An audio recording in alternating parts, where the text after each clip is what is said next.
Retrouvez maintenant Rencontre avec un invité de notre temps. Aujourd'hui, Régis Purnay nous présente Mireille Hadas-Lebel, historienne française de l'Antiquité, spécialiste de l'histoire du judaïsme et de la langue hébraïque, une émission diffusée en 2025. Découvrez ses œuvres majeures qui s'intéressent au peuple hébreu sous les deux angles historiques et bibliques, mais aussi ses sources d'inspiration littéraire et ses modèles, comme Flavius Joseph, Ernest Renan en passant par Philon d'Alexandrie. Bonjour et merci de nous retrouver pour cette émission sur KTO où je rencontre des personnalités qui éclairent l'histoire et la foi d'aujourd'hui.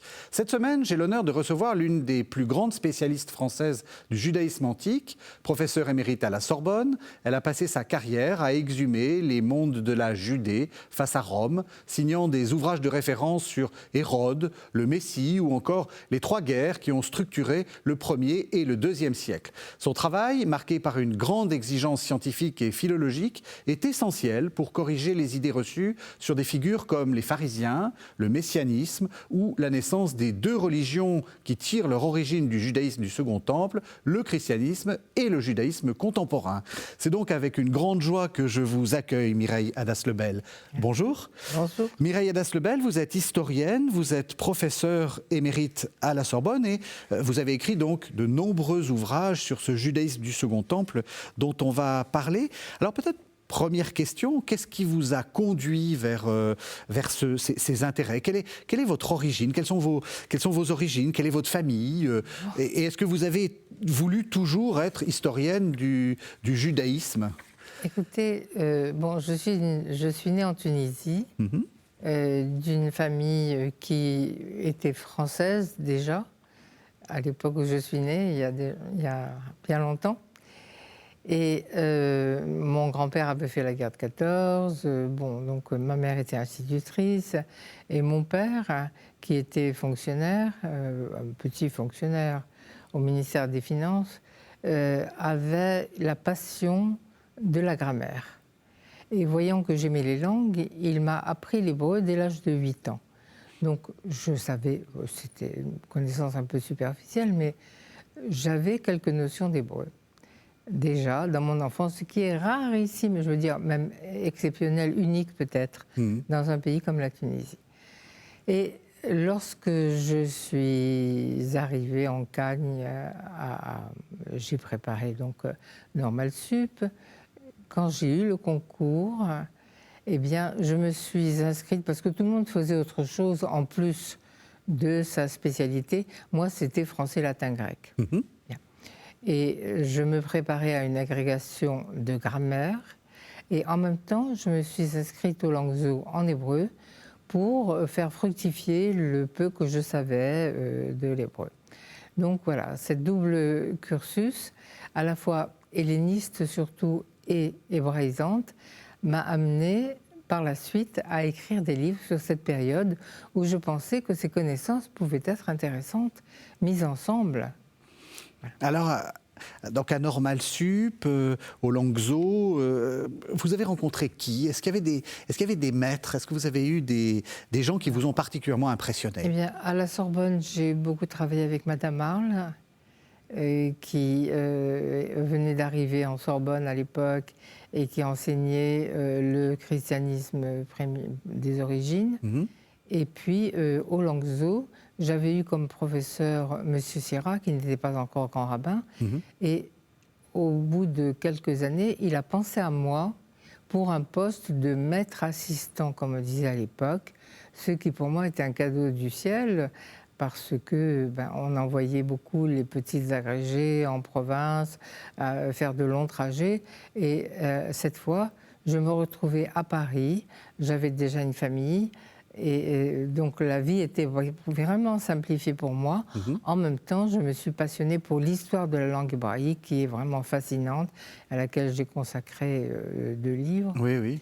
Mais en même temps, Madame Arles m'avait procuré des cours à la Sorbonne, des cours de grec à la Sorbonne, où j'enseignais les mythes eschatologiques de Platon.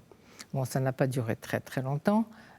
Ensuite, donc j'ai enseigné l'hébreu pendant 25 ans. Et puis, un miracle est arrivé, une lettre de M. Jean-Pierre Martin, professeur d'histoire à la Sorbonne, me demandant d'être candidate à un poste d'histoire des religions. Entre-temps, j'avais publié quelques livres qui l'avaient intéressé. Voilà. Comme ça, vous Comme avez... ça. Eh bien oui, j'estime que vous avez eu de la chance. Énormément de chance, ouais. Énormément de chance. Ouais. C'est formidable. Et justement, qu'est-ce que ça vous a appris, ces langues? Parce que Madame Arles, Marguerite Arles, hein, dont vous parlez, est surtout connue, enfin, elle a fait beaucoup de choses, mais elle est très connue pour avoir publié cette collection qu'on peut retrouver sur la Septante, donc la traduction grecque du texte de l'Ancien Testament. Pourquoi est-ce qu'il faut faire des langues anciennes? Bien, pour recourir à l'original, dit-on, mais c'est vrai qu'il y a de très bonnes traductions, en fait. Il ne faut pas s'imaginer. Mais en même temps, si vous connaissez la langue, vous vous intéressez à tout le contexte autour. Et de pouvoir réunir dans ma thèse, quand j'ai eu enfin l'idée d'un sujet qui pouvait me passionner et me tenir pendant des années, parce qu'à l'époque, on faisait la grande thèse d'État qui durait 10 ans, 15 ans, enfin, faisait quelquefois toute la vie, si on ne l'achevait pas. Et j'ai déjà, très tôt, j'avais terminé ma thèse complémentaire, qui était une édition de Philon d'Alexandrie aux éditions du Cerf, où il y avait une grande collection qui était en cours. Et je l'avais soutenue devant un jury composé de Chantraine, Monsieur Chantraine, Madame de Romilly et Madame Arles. Donc c'était vraiment les grands hellénistes de l'époque. Mais je ne savais pas, le champ des hellénistes était déjà un peu encombré. Et j'ai eu la chance qu'on me propose de travailler en hébreu, tout en pouvant continuer des recherches alors en histoire. Et ce qui a été déterminant pour moi, ça a été la découverte tardive par moi-même d'un texte que j'ai lu en traduction, le chapitre 8 du livre 1 des Maccabées. Un livre qui n'existe pas en hébreu, dont on ne connaît que cette traduction grecque, et qui, au fond, pourrait servir de base à la fête de Hanouka célébrée chez les Juifs, mais ils ont la fête sans avoir le texte, et les chrétiens ont gardé le texte sans avoir la fête. C'est vrai. Et le lisent assez peu, soyons honnêtes. Ah. C'est pas le livre qui est le plus... Non, mais il est quand même dans le livre de la Pléiade, la Bible, oui. Et pourtant, donc, qui réunit tous les livres de la Bible grecque et la Bible chrétienne. Oui, oui. Et là, j'apprends que Judas Maccabée, donc, qui s'était révolté contre le roi de Syrie Antiochus Épiphane, avait conclu un traité d'alliance et d'amitié avec Rome.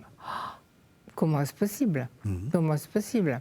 Alors que je savais très bien, bon, parce que tout le monde le sait, qu'il y avait eu une guerre des Juifs contre Rome, à la suite de laquelle Jérusalem et son temple avaient été détruits en 70.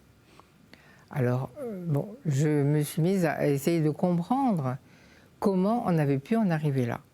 Et c'est là que j'ai étudié des textes qui pouvaient être aussi bien en grec qu'en hébreu, avec, en grec, bon, il y avait les Maccabées, il y avait Philon, il y avait Flavius Joseph pour le 1er siècle, et puis en hébreu, il y avait les manuscrits de Qumran, en araméen, qui est proche de l'hébreu, il y avait déjà des textes du Talmud qui commençaient à peine, mais il ne fallait pas commettre de fautes chronologiques et de faire dater d'avant l'encens ce que je trouvais dans les textes talmudiques. Donc j'ai poursuivi jusqu'à l'après-révolte de Bar Korba qui a eu lieu au IIe siècle, en recherchant dans les sources talmudiques ce qu'on pouvait donner de l'image de Rome. C'est ça. Et voilà, et le titre était « L'image de Rome dans la littérature juive d'époque hellénistique et romaine ». C'est publié au Cerf, Jérusalem contre Rome. Publié au Cerf, comme Philon d'Alexandrie, voilà. D'ailleurs.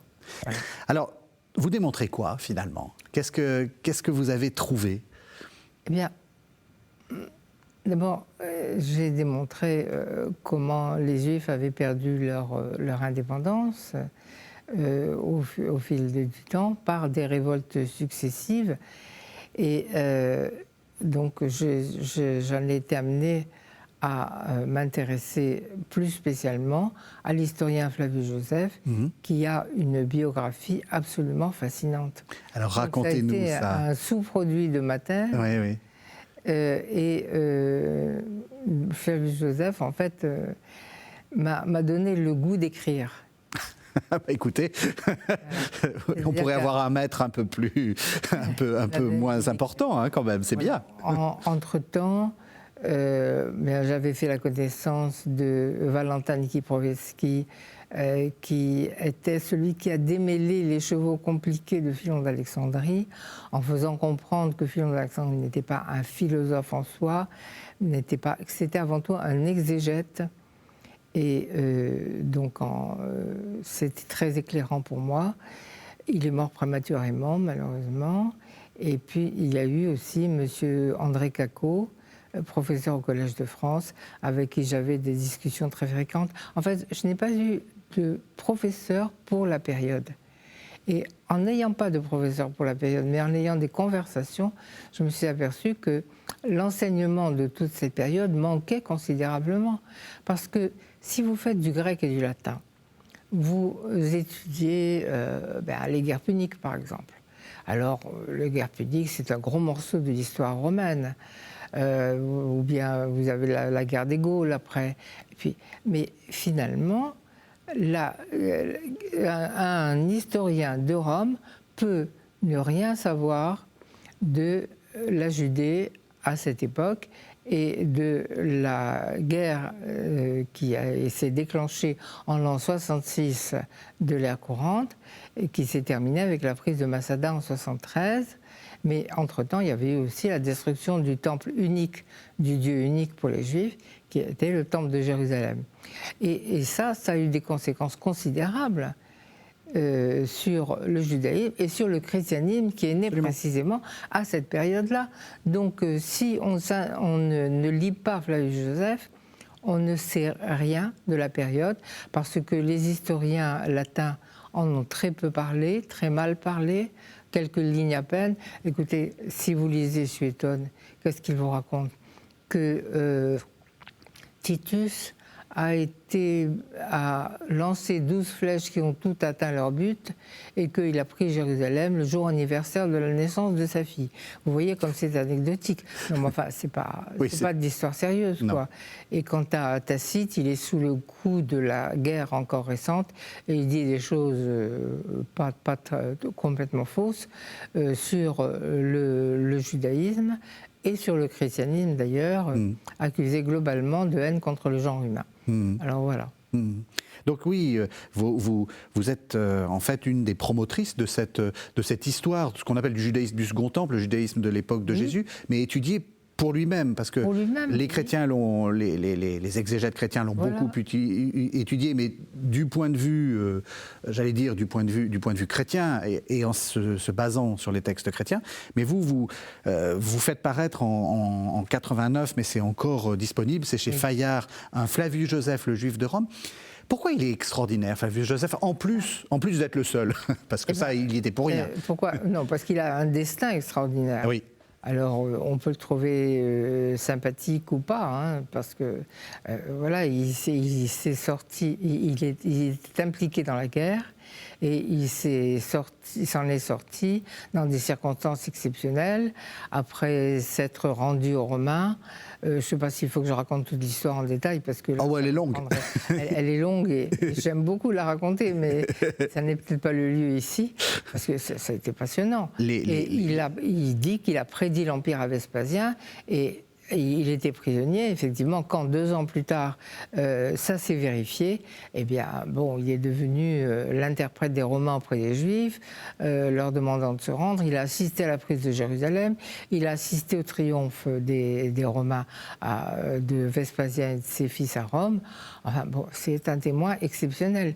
Mais il était cantonné dans l'histoire sainte, c'est-à-dire c'était réservé aux chrétiens qui le connaissaient, les juifs l'avaient totalement oublié, et il n'aurait pas survécu si l'Église ne s'y était pas intéressée, et elle s'y était intéressée surtout parce qu'il y avait quelques lignes qu'on appelle le Testimonium Flavianum et qui mentionnaient Jésus. Donc c'est la seule mention de Jésus au 1er siècle.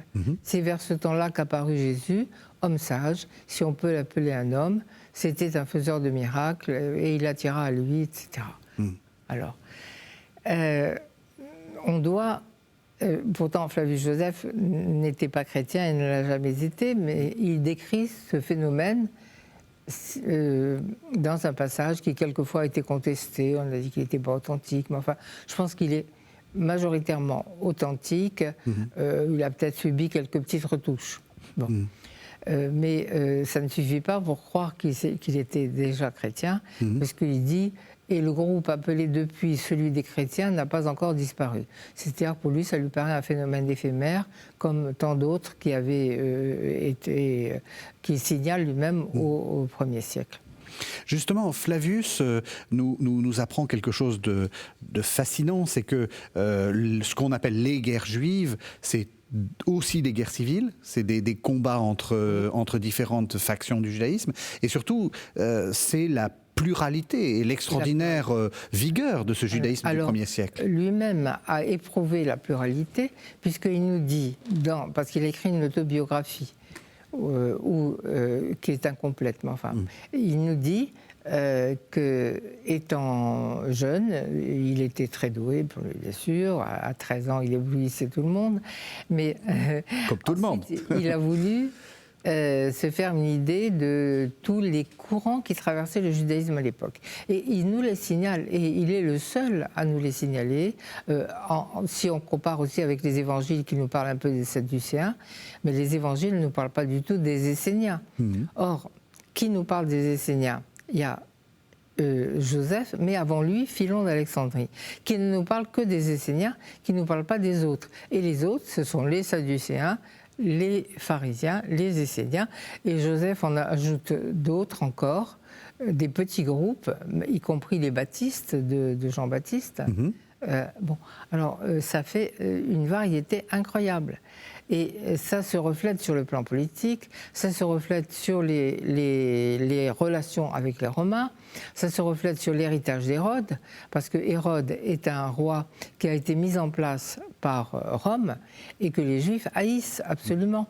Et quand il s'agit, et il règne longtemps, comme tous les tyrans, donc, et quand il s'agit de mettre sur le trône un fils d'Hérode, les Juifs protestent, ils vont jusqu'à Rome pour demander à Auguste plutôt d'envoyer un gouverneur romain chez eux plutôt que d'avoir un fils d'Hérode.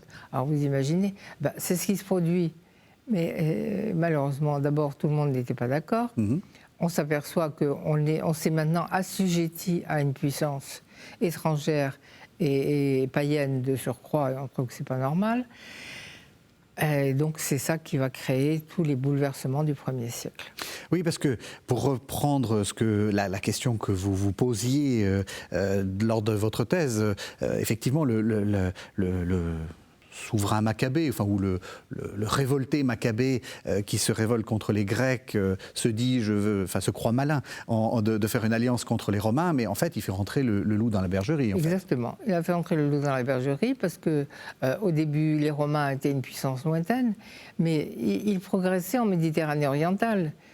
Ils ont pris la Grèce, la Macédoine, ensuite ils ont avancé en Asie mineure sous prétexte de combattre les pirates. Et puis un beau jour, Pompée s'est retrouvé à Damas et il a supprimé l'indépendance de la Syrie, de cet empire que les Juifs avaient défié. Mais il gardait encore les Juifs à l'écart avec la dynastie hasmonéenne. Mais deux frères ont réussi à se disputer entre eux l'héritage. Et voilà, le loup est entré dans la bergerie, comme vous dites. Et Pompée, sous prétexte de défendre l'un contre l'autre, est entré à Jérusalem. Il a profané le Saint des Saints, où nul n'avait le droit d'entrer, sauf le grand prêtre le jour de Kippour. Et les relations se sont dégradées. César a un peu rétabli les choses, mais c'est lui qui a mis aussi les pieds à l'étrier à Antipater, le père d'Hérode, qui a su assurer à son fils une place de choix dans le cœur des Romains. Voilà. On va continuer cette histoire, mais donc on va peut-être faire aussi un focus sur ce roi Hérode.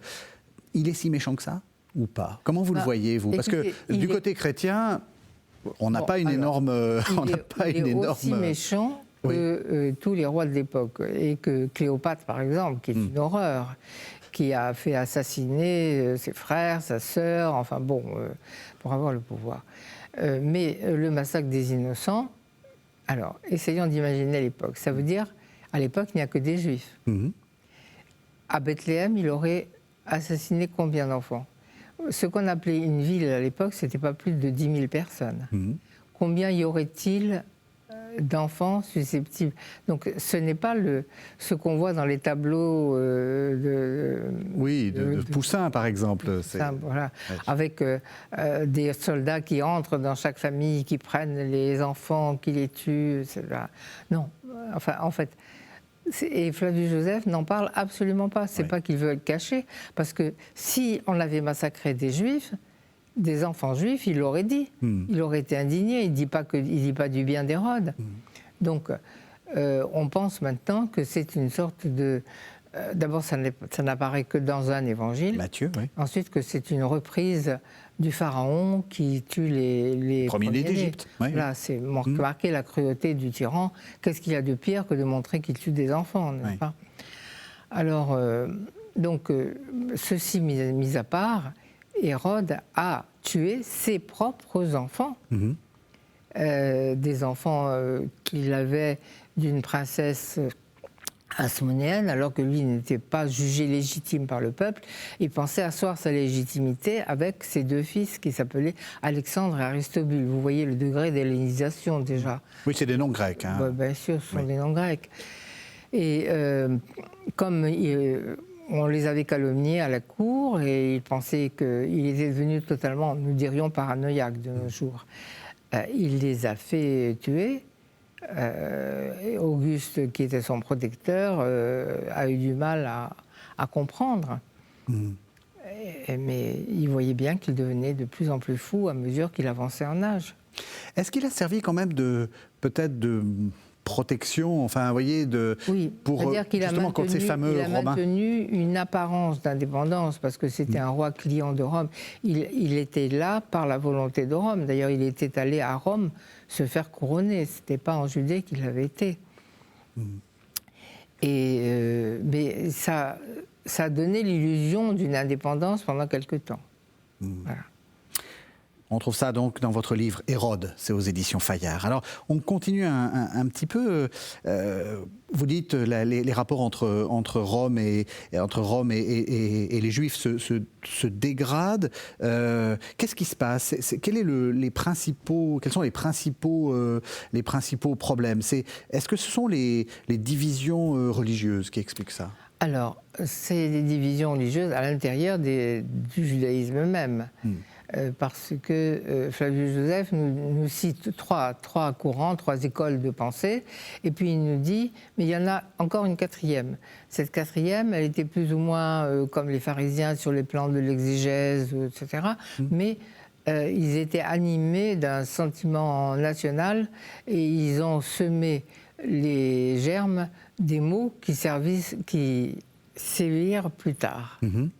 Voilà. C'est quoi? C'est des politiques? C'est des indépendantistes? Des indépendantistes, mais qui disaient aussi, je pense qu'il y avait quelque chose de religieux. Il n'y a pas d'autre maître que Dieu. Et ils pensaient qu'on pouvait faire venir le royaume de Dieu sur terre. Ça nous rappelle des choses très contemporaines. Et oui, oui. Et puis, il y avait les Esséniens aussi. Et les Esséniens, regardez, maintenant on connaît mieux leurs textes, on découvre qu'ils prévoient à la fin des temps qu'il y aura la guerre des fils de lumière contre les fils des ténèbres. Et ils ont participé à cette révolte. Eux qui vivaient en marge de la société, qui étaient hostiles au temple, eh bien, ils ont quand même participé à la guerre. Alors, il y avait ça, mais ceux qu'on appelle les sicaires ont été réprimés au fil des siècles par les gouverneurs romains. Ils ont été crucifiés. Et ça aurait pu éteindre le mouvement. À un moment donné, même Caligula, ce fou de Caligula, qui avait un ami juif, qui était un prince descendant d'Hérode, l'a mis sur le trône. Et là, ça s'est calmé. Mais il a éveillé des soupçons de trop grande indépendance, et le gouverneur romain de Syrie l'a fait assassiner, vraisemblablement. Donc l'hostilité s'est réveillée après, D'autant qu'on était déjà sous Néron, et les procurateurs envoyés là étaient tous plus cupides les uns que les autres. Ils ne rêvaient que d'une chose, de mettre la main sur le trésor du temple de Jérusalem, puisque ce trésor était alimenté par les contributions de tous les Juifs. Alors quand je dis tous les Juifs, il faut bien comprendre qu'il y avait une immense diaspora qui était plus importante en nombre déjà que les Juifs, une diaspora qui s'était développée par immigration, par conversion, par on sait, et donc, ils cherchaient à puiser dans le trésor du temple. Il y avait des manifestations, des répressions, et puis à Césarée, qui était une ville entièrement créée par Hérode, avec tout un équipement romain, théâtre, amphithéâtre, même temple à Auguste et à Rome. Vous voyez qu'il n'était pas très, très observant. Oui, c'est pas très subtil. Bon, palais, tout ça. Eh bien, à Césarée, il avait fait venir beaucoup de Syriens. Et les populations, maintenant, se disaient chacune les maîtres de la ville, les Juifs et les Syriens. Et ça créait des incidents en permanence. On demande l'arbitrage de Néron, il ne sait pas trop, et finalement, les Juifs ne sont pas contents de cet arbitrage. Enfin, toutes les raisons de mécontentement qu'il pouvait y avoir à l'époque, et ça crée un faisceau, de sorte que certains activistes sicaires s'emparent de la citadelle de Massada qui était tenue par des Romains et massacrent la garnison. Et en parallèle, d'autres, qu'on peut appeler les zélotes, souvent on confond les deux, sont des jeunes prêtres qui, contrairement à leurs aînés sadducéens qui pactisent avec le pouvoir romain, ne veulent plus, alors entendez bien parce que ça paraît incroyable, offrir le sacrifice que l'empereur paye de sa cassette au temple. C'est-à-dire, l'empereur offrait un sacrifice au temple de Jérusalem. Et donc, il le refuse. Et là, c'est un affront pour Rome aussi. Donc, un faisceau de causes qui mène à la première révolte des Juifs contre Rome. Et ajoutez à ça que, dans un premier temps, les troupes envoyées de Syrie viennent assiéger Jérusalem et que les défenseurs qui ont très peu de moyens se défendent si bien qu'ils s'emparent de machines de guerre et que le gouverneur de Syrie qui était venu avec une forte troupe s'en retourne penaud. Donc on se dit que si cette minorité a prévalu contre une armée invincible, eh bien, c'est que Dieu est avec eux. Il faut se mettre dans la mentalité antique. Oui. Enfin, et même, je pense que de nos jours, il y aurait des gens pour le croire. Mireille Adas-Lebel, on va continuer la suite de cette histoire, mais est-ce que vous diriez que c'est une affaire mal gérée par Rome, cette histoire de Judée? Parce que si on regarde dans nos contrées françaises, tout le monde se félicite de la Pax Romana, tout le monde est très content.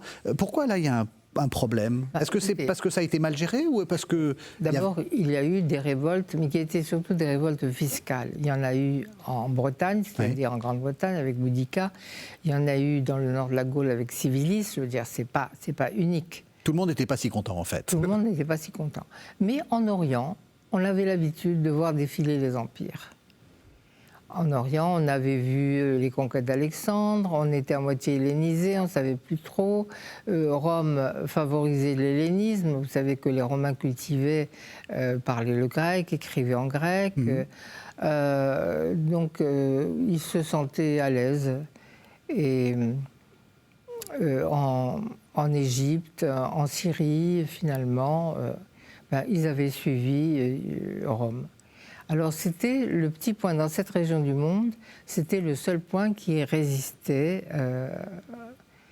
Et d'ailleurs Tacite le dit, il y a une phrase comme ça, je pourrais la citer en latin mais je ne le ferai pas. Ceux qui augmentaient les colères, c'est que les Juifs seuls résistaient. C'est sous le règne de Tibère. Sous le règne de Tibère, tout était tranquille, et puis ensuite... voilà. Mais pourquoi Qu'est-ce qui, pour vous, fait la spécificité de cette région et encore une fois, enfin, c'est très important du côté juif, mais aussi du côté chrétien, parce que l'Évangile est tissé de ces tensions, en fait. On va y revenir avec la question du Messie. Oui, par exemple, payer l'impôt à Rome, c'était un problème. Est-ce qu'on a le droit de payer l'impôt à Rome? C'était un vrai problème pour l'époque. Oui. Alors Jésus s'en sort par une très belle formule, mais c'était très discuté. Oui, il fallait acheter la paix à ce prix-là ou non. Et puis il y avait les problèmes des dieux à respecter. Dans tout l'Empire, ça ne posait pas de problème parce que vous aviez des équivalences. Vous avez Diane, Artémis, ou bien encore, il y avait en Égypte Sérapis, on avait fait une fusion dieu grec, dieu égyptien. Mais avec les Juifs, ce n'était pas possible. Et on avait vu Caligula avoir le projet d'élever sa statue dans le temple de Jérusalem. Et il en avait été empêché par des manifestations locales et il avait été assassiné avant de pouvoir réaliser son projet. On avait vu en Égypte un gouverneur romain arriver en voulant imposer le culte de l'empereur dans les synagogues aussi. Et là, évidemment, ça ne pouvait pas marcher. Donc il y avait une hostilité qui se développait par des maladresses. Et puis je vous dis, la cupidité des gouverneurs, cette fixation sur le temple et sur le trésor d'Hérode. Dès la mort d'Hérode, il y a eu la chasse au trésor organisée par les troupes romaines. Ils savaient qu'Hérode était riche, avait accumulé beaucoup de richesses et il les cherchait partout. Donc ils ont heurté la population, ils l'ont heurté aussi par des gestes obscènes, voyant qu'ils respectaient les rouleaux de la Torah, eh bien ils les déchiraient, ou bien ils faisaient les manifestations qui en déroulaient étaient réprimées très très durement. Alors, on arrive, Mireille Adas-Lebel, à cette question du Messie. Comme vous le dites, on est dans une situation pré-révolutionnaire à l'époque de Jésus. Dans le christianisme, le Messie, c'est ce gentil personnage qui meurt de manière un peu surprenante sur la croix, puis qui après ressuscite. Un Messie, d'abord il y en a plusieurs dans le judaïsme, vous le montrez dans votre histoire du Messie chez Albin Michel, il y en a plusieurs, et on comprend que les Romains, en voyant Jésus se proclamer ou être proclamé, ça c'est toute la question, Messie, se disent, celui-là il va falloir qu'on s'en débarrasse. Alors, il faut comprendre le sens véritable du mot Messie. Mashiach en hébreu signifie celui qui a reçu l'onction. Ça peut être un prêtre qui a reçu l'onction, ça peut être un roi qui a reçu l'onction. Et le roi, c'était aussi bien un roi étranger qu'un roi de Judée qui pouvait avoir reçu l'onction. Et le seul qui soit appelé explicitement Mashiach dans la Bible hébraïque, c'est Cyrus, roi de Perse. Bon. Donc voilà ce que ça veut dire. Alors quand les Romains entendent que Jésus se dit, ou il ne se dit pas plutôt, on le dit, Mashiach, ils comprennent qu'il veut être roi des Juifs et qu'il aspire à l'indépendance. Voilà. Mais pour les Juifs, ça avait commencé à prendre un autre sens. Et surtout, on ne savait pas trop, on attendait quelque chose. On se disait que la situation était trop catastrophique, ça ne pouvait pas durer comme ça. Alors chacun attendait quelque chose, cette espèce d'espérance vague. Est-ce qu'on allait attendre un personnage ou est-ce qu'une époque ou un changement, un bouleversement? Il y avait des famines, il y avait des cataclysmes, des tremblements de terre. Alors on se disait que le monde était vieux, qu'il n'allait pas durer.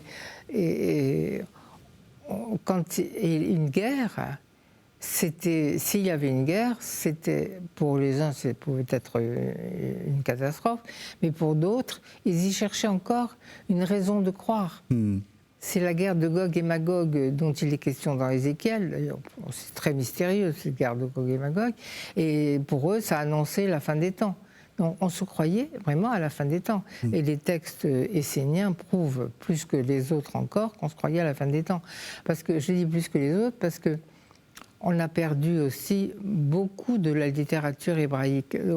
J'aurais dû mentionner tout à l'heure. C'est toute une littérature plus mystique, celle qu'on appelle la littérature intertestamentaire. C'est pas toujours très justifié. Oui. Mais littérature du Second Temple. Littérature d'époque du Second Temple. D'époque du Second Temple, oui. Et alors, il n'en reste qu'un de texte dans la Bible, c'est le livre de Daniel. Oui. Et dans le livre de Daniel, vous avez quelque chose qui n'existe pas chez les autres prophètes, c'est-à-dire le découpage de l'histoire humaine en plusieurs étapes, vu du point de vue de l'Orient strict, parce que l'Égypte n'est même pas partie prenante. Vous avez une succession d'empires représentés par des bêtes qui sortent de la mer et qui sont facilement identifiables. L'une représente la Babylonie, l'autre la Médie ou la Perse. On a voulu les séparer les deux, mais et après la quatrième, c'était une bête horrible qui n'avait pas de nom, mais on pense que c'était Antiochus IV Épiphane à l'époque que ça a été écrit. Donc, le grec. C'est une interprétation, voilà. Bon, une interprétation purement historique, mais avec le temps, Médie et Perse, on ne les distingue pas. Alors, il y a la Babylonie, la Perse, les empires qui se succèdent, l'empire de grec. Enfin, donc on décale finalement. Oui. Voilà. Et on se dit la quatrième bête horrible. C'est Rome. Mais c'est Rome, c'est Rome. On trouve ça dans l'Apocalypse, dans le livre de l'Apocalypse. Mais oui, mais seulement... l'Apocalypse doit beaucoup au livre de Daniel. Ces textes s'inspirent l'un l'autre. Et à côté, alors, mais tout ça va être réglé parce que les bêtes vont passer en jugement. Et la dernière, l'horrible, va être condamnée. Et condamnée par Dieu le Père, qui est représenté, et par un personnage qui arrive sur des nuées et qui est un fils, comme un fils d'homme. Voilà. Et à lui seront données la puissance et la gloire.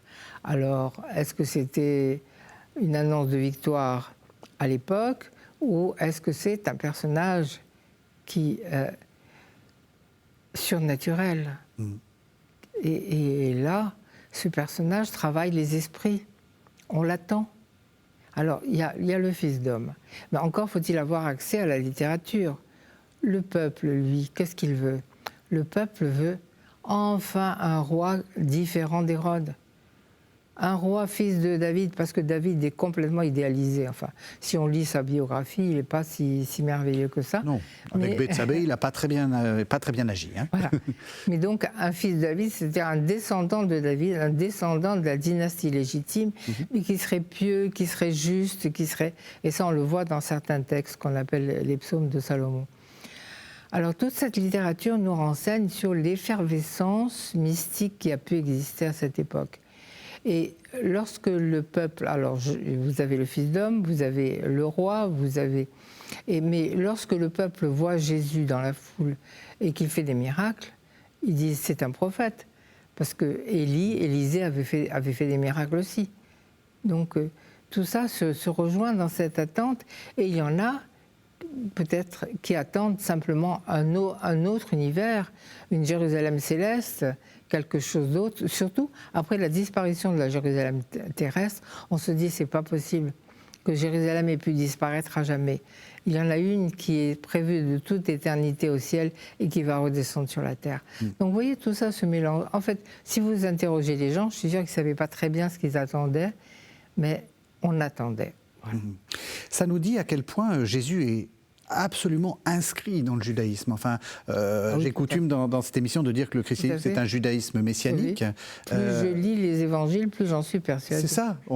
Il est partie prenante et on ne comprend pas Jésus si on ne comprend pas ce contexte-là. Je dirais que même les évangiles m'apparaissent comme un document sur la vie juive au temps de Jésus.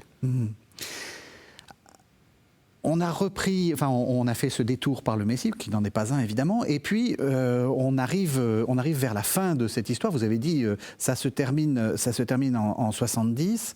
Alors ça se termine pas complètement en 70. Il y a un épisode que vous avez longuement analysé dans un livre chez Albin Michel. Il y a Masada. Masada, c'est la dernière forteresse qui est prise. Oui, écoutez, mais Masada, c'est peut-être passé presque inaperçu sur le moment. En fait, Flavius Joseph, enfin, qui ne s'appelait pas Flavius à sa naissance, Joseph, fils de Matthias, pardon, excusez-moi. Flavius. Flavius, c'est le nom de l'empereur. C'est le nom de l'empereur qui lui a été donné à sa libération, est à Rome à ce moment-là. Et il a accès à des documents romains, parce que Vespasien lui a donné toute latitude pour écrire l'histoire, et il découvre que la forteresse de Masada, la première prise par les Sicaires au début de la Révolution, a résisté contre les Romains. Et il nous donne tous les détails du siège qui ont été confirmés ensuite par les fouilles archéologiques menées dans les années 50 en Israël. Et on a eu la corroboration donc de son récit. Une sorte de plateau rocheux en plein désert, au bord de la mer Morte, qui disposait quand même de beaucoup de réserves d'eau. Ça, c'est très important, parce que c'était une des forteresses d'Hérode qui avait tout prévu pour le cas où il serait renversé et devrait fuir au désert. Et il avait des réserves de nourriture, des dattes, des olives, enfin qui se conservent longtemps. Et aussi, il y avait de l'eau, des citernes d'eau. Donc là, 950 personnes environ, des familles entières, ont pu tenir, parce que c'était loin du théâtre des opérations par ailleurs. Et à la fin, les Romains ont voulu anéantir les dernières poches de résistance. Ils ont commencé par ce qui est de l'autre côté de la mer Morte, Macéronte, qui est la forteresse où Jean-Baptiste avait été exécuté. Et puis, ils sont arrivés à Masada. Et là, ils ont campé, plusieurs armées autour. Ils ont utilisé, eux, ils n'avaient pas d'eau par contre, mais ils ont utilisé les prisonniers juifs qu'ils avaient faits les années précédentes pour leur apporter de l'eau sur 18 km depuis En-Gedi où il y a une source. En plein désert, hein. Quand on va à Masada, c'est désert absolu. Alors c'est pas du désert de sable, c'est du désert de rochers, mais c'est du désert. Oui. Et les premiers explorateurs au 19e siècle, il y en avait qui étaient morts d'insolation avant de voir quoi que ce soit. Donc les Romains étaient très organisés, plusieurs campements. Donc des milliers, des légions entières pour assiéger la forteresse. Elle a tenu et voilà, un beau jour, ils n'ont pas pu tenir. On a l'impression que tout s'arrête en 70 souvent. Et non, vous... ça c'est 3 ou 4 ans. Ça c'est 73. 73 à 74. Vous dites, en fait, il y a 3 guerres juives. On a l'habitude de penser à la première. Oui, bien sûr, on pense à la première parce que c'est un livre qui vient de paraître. Le symbole s'est effondré, le temple est détruit. Mais en fait, il faut se rendre compte que le judaïsme pouvait exister sans temple. Il l'avait déjà fait à l'époque de l'exil de Babylone. Et c'était pas tout le monde qui avait le privilège de venir en pèlerinage à Jérusalem. Même de Galilée, c'était loin. Donc, il s'est réorganisé, le judaïsme s'est réorganisé sans temple. Mais l'idée messianique qui avait germé, et il y en a qui espéraient toujours que cette guerre qui s'était passée était la guerre de la fin des temps et qu'il fallait faire quelque chose pour que le Sauveur, le Messie arrive. Et c'est là c'est comme ça qu'on peut comprendre la guerre de Bar Korba sur place. Mais peut-être aussi, je ne sais pas, les soulèvements de Juifs de la diaspora en 115-117 sous le règne de Trajan. En 115-117, on a vu cette diaspora florissante, la diaspora d'Égypte, avec Alexandrie surtout, qui avait produit Philon d'Alexandrie et d'autres auteurs, disparaître à la suite je ne dirais pas que ce ne sont pas des massacres nécessairement passifs. Ils ont pris part aussi à des attaques contre les Romains. Et c'est très mystérieux, on a très peu d'informations là-dessus, juste quelques pages d'un historien, Dion Cassius. Tardif. Voilà. Alors Flavius Josèphe n'est plus là pour nous donner les détails. Mais il y avait aussi la Cyrénaïque, qui était une province adjointe à l'Égypte, disparue. Chypre aussi. Donc tous un grand massacre. Et dont ils ont eu du mal à se relever, parce que la communauté juive d'Égypte a mis du temps à reprendre. Il a fallu attendre au moins le IVe siècle. Alors après, l'idée messianique courante, je pense, enfin, je lui attribue un rôle qu'elle n'a peut-être pas, mais parce que je vois à quel point dans 2 apocalypses de la fin du 1er siècle, tout à fait contemporaines de l'apocalypse de Jean, qu'on appelle 2 Baruch et 4 Esdras, vous voyez l'attente d'une figure qui va renverser le cours de l'histoire. Et ça se trouve dans les écrits intertestamentaires de la Pléiade. Oui, ça, on trouve tout ça là-dedans, oui. Voilà. Alors ça se situe vers l'an 100 environ. C'est pour ça que cette idée d'intertestamentaire est très bizarre, parce qu'en fait, on est bien après l'écriture du Nouveau Testament, mais peu importe. C'est tout à fait contemporain de l'Apocalypse, 100, 110, 120, j'en sais rien. Mais toujours est-il qu'en 132, on a une révolte. Mais aussi, cette révolte a été provoquée par Adrien lui-même. Parce que Adrien, visitant l'Orient, découvre une ville dont la splendeur avait été vantée autrefois et qui maintenant est à l'état de ruine. Alors il dit, on va remettre tout ça en ordre, on va restaurer la ville, et on va l'appeler Aelia Capitolina. Aelia parce que c'est le nom de sa gens, de sa famille. Capitolina parce qu'il y a un temple à Jupiter. On va mettre un temple à Jupiter Capitolin à l'emplacement de l'ancien temple. C'est comme ça. Et cette idée-là, labourer le terrain du temple pour créer une autre ville, c'est insupportable aux Juifs. Alors, la révolte s'organise autour d'un personnage auquel tout le monde ne croyait pas nécessairement. On en a la preuve dans le Talmud. On a très peu d'histoires dans le Talmud. J'ai cherché dans ma thèse les bribes d'histoire qui avaient pu survivre. Enfin, c'est de l'histoire qu'on appellerait de l'histoire orale. Oui. Voilà ce qui est dit. Le plus célèbre rabbin de l'époque, Rabbi Akiva, voyant arriver un héros potentiel, l'appelait fils de l'étoile, par référence à un verset biblique. Une étoile sortira de Jacob.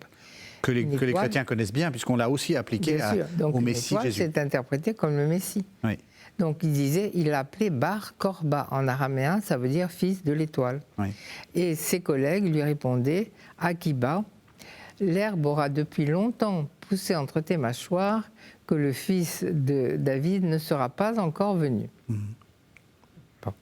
Et de Vous voyez l'incrédulité. Il n'était pas partie prenante dans ce soulèvement, mais ce soulèvement a eu lieu et il a duré 3 ans et demi quand même. Et au terme de ce soulèvement, Adrien, qui devait combattre sur place, nous dit-on, et c'est un historien romain qui le dit, écrivit à Rome, comme en terminant par une formule, « J'espère que vous allez bien », mais il n'a pas dit « Moi et mes légions allons bien ». Mais non, parce qu'elles ne vont pas bien du tout. Parce qu'elles n'étaient pas bien. Oui. Voilà. Alors là, c'est l'effondrement, parce qu'ils avaient espéré reprendre Jérusalem, et c'est le contraire qui se produit, c'est-à-dire que Adrien, non seulement qu'on maintient son projet de construire Aelia Capitolina, mais encore il débaptise la Judée pour l'appeler Palestine du nom des Philistins. Et en fait, c'est là le vrai... Parce qu'on dit souvent la diaspora, ou la catastrophe... alors l'idée que la diaspora s'est produite en 70, pas du tout. Comme ça d'un seul coup, c'est pas vrai du tout. Absolument. La diaspora existait déjà. Elle avait été anéantie d'un côté, mais en Asie mineure, il y avait toujours beaucoup de communautés. Celle où l'apôtre Paul a prêché. Il y en avait en Grèce, il y en avait déjà un peu en Gaule. Il y en avait en Espagne, en Italie, dans le sud de la Botte, beaucoup. Et puis après à Carthage. Alors on n'a pas le temps parce et en Babylonie, il ne faut surtout pas que j'oublie la Babylonie, où il en était resté depuis le premier exil. Et d'où va venir un des Talmuds. Malheureusement, on n'a pas le temps de parler du livre sur les pharisiens, chez Albin Michel. Je vous avais reçu pour en parler. On a parlé des 3 guerres juives contre Rome aux éditions Lem, qui vient de paraître. Et puis, peut-être il nous reste, hélas, que 2 minutes. Un dernier livre là, que vous faites paraître. Avant-dernier. Oui. Vous en avez encore plein à nous. Actuellement, de Flavius Joseph à Ernest Renan, regard sur les Juifs et le judaïsme. C'est curieux, Ernest Renan apparaît. Il nous reste 2 minutes, alors vous n'allez pas nous raconter tout, mais pourquoi Renan ? Ernest Renan, parce que il a écrit une histoire d'Israël, il a écrit une histoire de Jésus, il a écrit une histoire de Jésus qui devait être le premier livre d'une série d'histoires du christianisme. Donc le judaïsme revient en permanence sous sa plume. Et vous savez, Renan dit une chose et son contraire très souvent. Et c'est très intéressant de le suivre dans ses méandres. Mais il a un style tellement merveilleux qu'on le lit quand même avec plaisir. De toute cette dernière question, de toute cette histoire, quelle est alors peut-être, quel est le prochain livre ? Quelle est la chose qui vous intéresse le plus ? Quel est le point qui vous semble le plus... Ou peut-être le livre que vous avez aimé le plus écrire ? Le livre que j'ai aimé le plus écrire, je crois que... Enfin, je ne sais pas, vous me donnez un choix difficile. Oui. Je ne dirais pas que c'est comme un choix entre ses enfants, mais c'est difficile. C'est-à-dire que chaque fois que je termine un livre, je pense qu'il est très bien. Puis après, je l'oublie. Et puis, c'est pas modeste. Non, qu'il est très bien, mais après, vous l'oubliez. Donc, c'est tout à fait modeste. Parce que vous êtes reparti sur un autre. Parce que oui, mais là, je termine. À l'âge que j'ai, je ne produirai plus grand-chose. En tout cas, on peut vous retrouver dans ce livre de Flavius Joseph et Ernest Renan. Alors c'est intéressant parce que c'est un recueil d'articles qui montre toute la diversité de vos intérêts. Oui, la diversité de mes intérêts, parce que je me suis intéressée aussi au sort de la grammaire hébraïque, au XVIIIe siècle français, à Florian, dont j'ai découvert un texte merveilleux qui s'appelle Eliezer et Naphtali, à Saint-Paul. Voilà, était-il plus juif que grec ou plus grec que juif voilà. Merci beaucoup Mireille Adas-Lebel. Merci. d'avoir fait découvrir toute la variété de vos intérêts. Merci de nous avoir suivis. Vous savez que vous pouvez retrouver cette émission sur le site de la chaîne www.ktotv.com et on se retrouve la semaine prochaine. Merci.